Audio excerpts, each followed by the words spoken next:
All right. So, as you have heard from the video, well, at least saw in the thumbnail and the title, the description, you know what I'll certainly be talking about today. I have the privilege to analyze the key witness into Derek Chauvin's trial. I think he did a fairly good job. It was just amazing. I was amazed at how well he did. As I watched it, I was like, yes, he hit the nail on the head. This man did not mince any words. He was very serious as to what he was talking about. He really wanted to get the point out about what happened to George Floyd. He said that uh, George Floyd died because of Derek Chauvin's knee on the neck. Now, if you had noticed, if you had watched prior, maybe yesterday, the day before, if you had been watching the trial carefully, you would have saw that the defendant was trying to make a case regarding how George Floyd died. And so many things came up.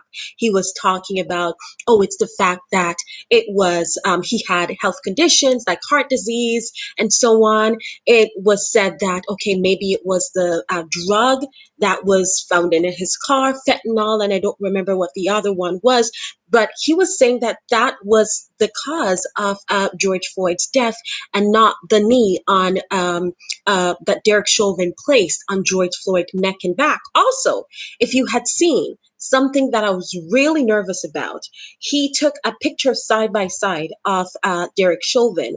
There was one that was taken from, I think, Officer Toe's body camera, and the other one that was taken from the bystander, one of the bystanders who was filming what was taking place camera, and put them side by side.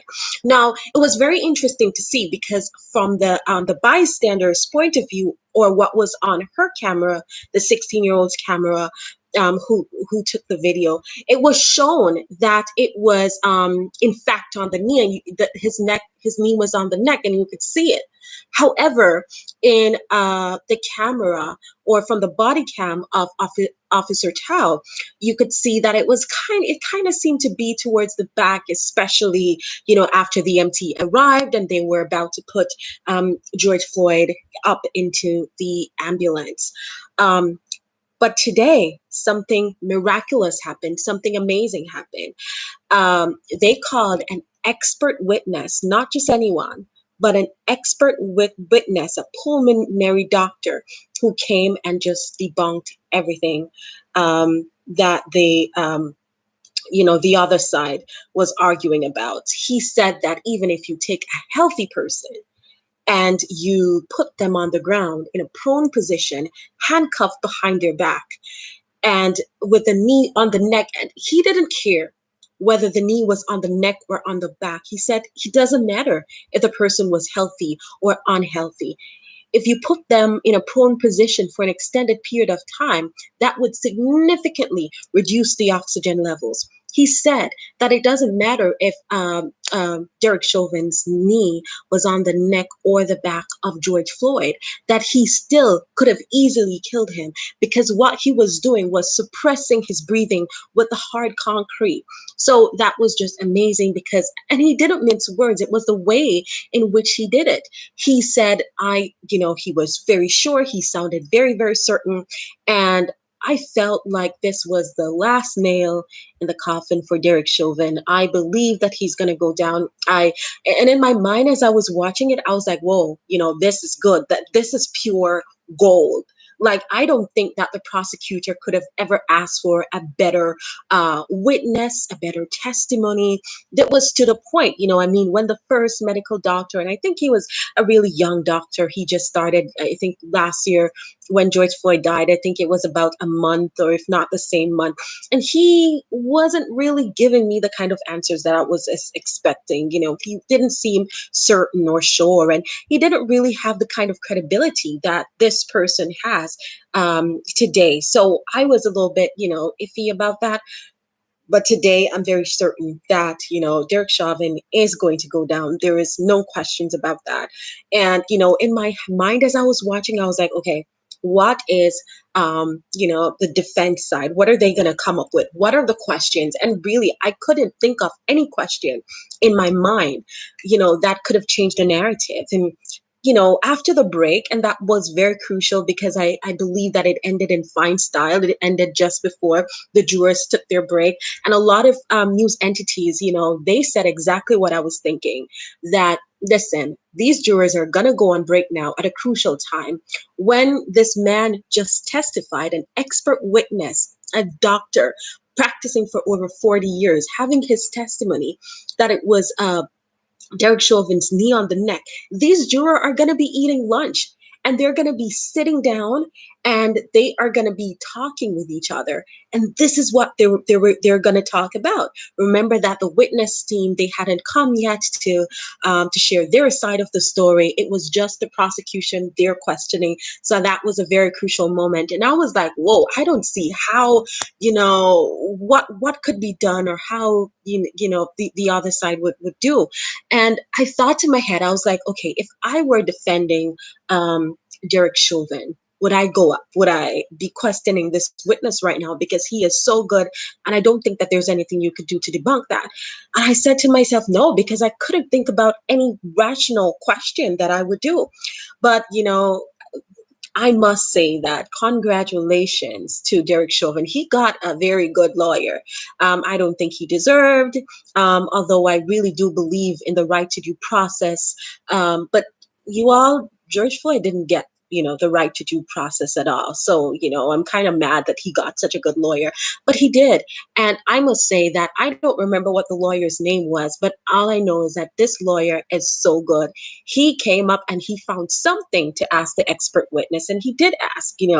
He said, he asked a bunch of questions. However, he should have just done what I what I thought he would have done, and just not ask any questions, because they were also, those questions were also fully debunked after the prosecution got their turn to just say, listen, what the defense side is saying is just crazy, because it doesn't matter.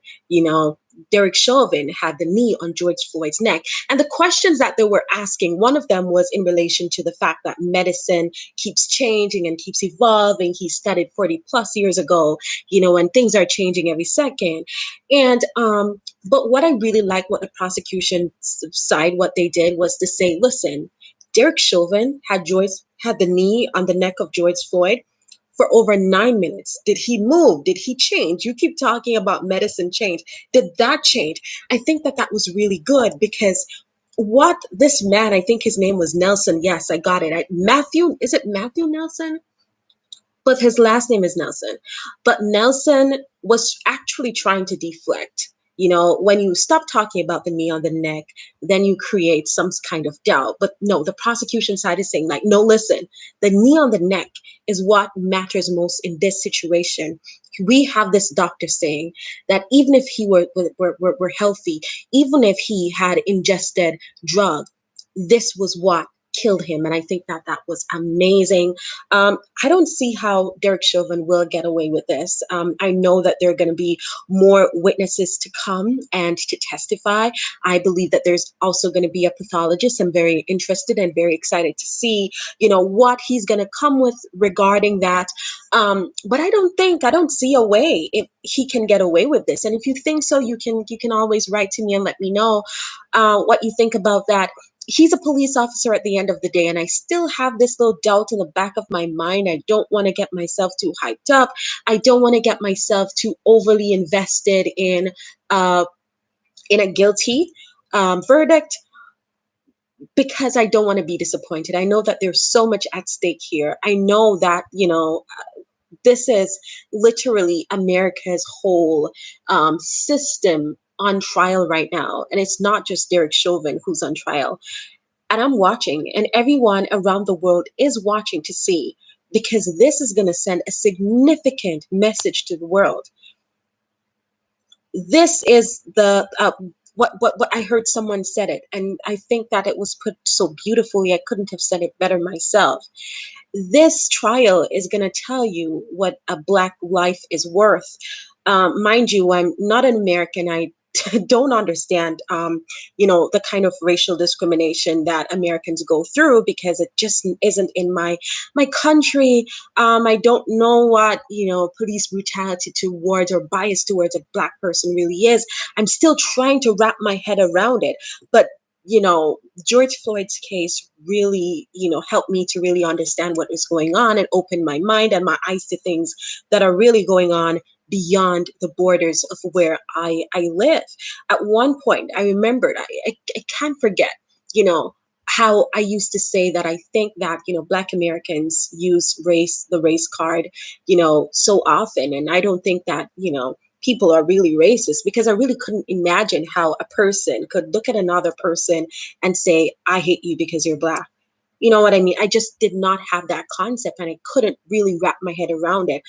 But this really brought it home to me that this thing is really happening. We saw it with Zimmerman, we saw it with, so many people.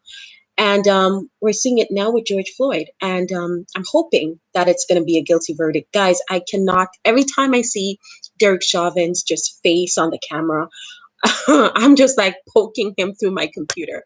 Like, I hate Derek Chauvin so bad. I've never felt like I wanted to hurt anyone in my life, but Derek Chauvin changed my mind about it.